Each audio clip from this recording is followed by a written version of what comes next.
awalan, yang pertama sekali, idza darasna al-lughata al-arabiyyah, kalau kita belajar bahasa Arab ini, nahnu nantiqu awakhir al-kalimat, kita sebut baris akhir perkataan. Misalun, contohnya, hadza qalamun, hadza qalamun.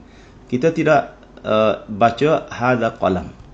Limadha? Lianna fi al-lughati al-arabiyyah, dalam bahasa Arab, an-nutqu fi awakhiri al-kalimat, baris ataupun sebutan pada baris akhir kalimat adalah penting.